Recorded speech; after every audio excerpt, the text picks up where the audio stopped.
Assalamualaikum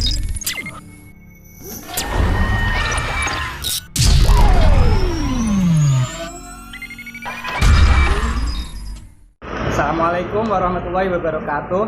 Kami dari kelompok 6 pada kesempatan kali ini kami akan membahas materi tentang analisis titik impas.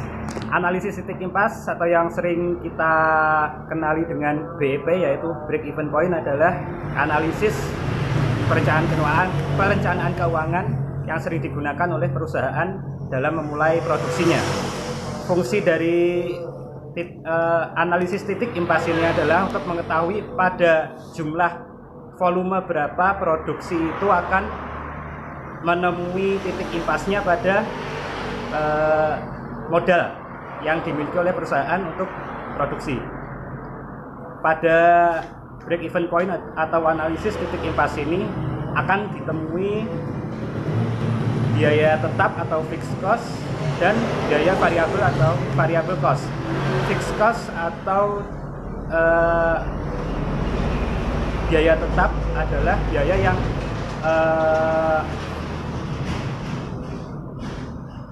yang digunakan oleh perusahaan dalam produksi, baik perusahaan itu melaksanakan produksinya ataupun tidak, biaya itu akan tetap dikeluarkan. Misalkan biaya sewa tanah atau pabrik dan lain sebagainya. Lalu variable cost adalah biaya yang dikeluarkan jika perusahaan itu mengeluarkan produksi. Jadi variable cost tergantung dengan volume jumlah produksi yang dikeluarkan oleh perusahaan. Saya Riko Saputro akan menjelaskan tentang tujuan dan kelemahan analisis titik impas. Yang pertama adalah tujuan analisis titik impas.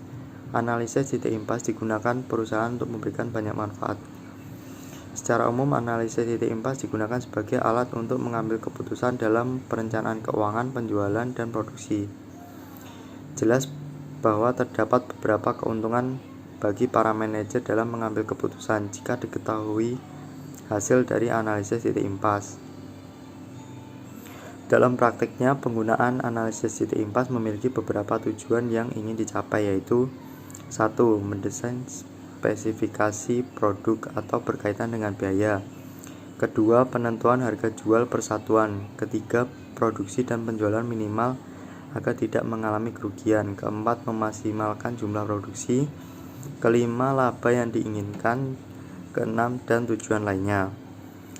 Bagian kedua yaitu kelemahan analisis titik impas. Di samping memiliki tujuan dan mampu memberikan manfaat yang cukup banyak bagi perusahaan, analisis titik impas juga memiliki beberapa kelemahan, yaitu sebagai berikut.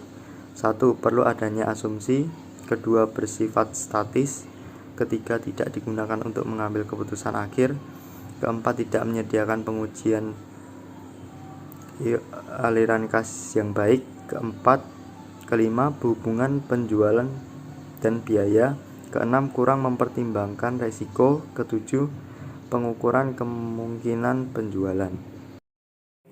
Saya akan meneruskan materi tentang rumusan yang digunakan dalam analisis titik impas atau yang biasa disebut dengan break even point. Untuk menentukan titik impas dapat digunakan beberapa rumusan. Ini pemakaian jenis rumus dapat dilakukan sesuai dengan keinginan dan tujuan pemakaian. Hanya saja masing-masing rumus ini memiliki kelebihan dan kekurangan. Misalnya, rumus matematika dengan grafik tertentu akan memberikan informasi yang berbeda dalam arti luas seperti lengkap tidaknya informasi yang diberikan dan kemudahan dalam menggunakan. Sebaliknya, dengan menggunakan model grafik memberikan informasi yang diberikan cukup luas dan dapat dibuatkan grafik dengan mudah pula. Di sini saya akan menjelaskan tentang BIP dengan perubahan. Perolehan titik impas akan berubah-ubah seiring dengan terjadinya berbagai perubahan kondisi lingkungan atau kebijakan. Artinya pihak manajemen harus selesai mengantisipasi apabila terjadi perubahan yang akan menyebabkan perubahan perolehan titik impas.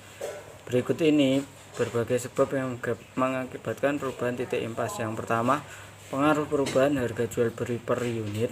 Yang kedua, pengaruh perubahan jumlah biaya tetap. Yang ketiga, pengaruh efek perubahan jumlah biaya variabel.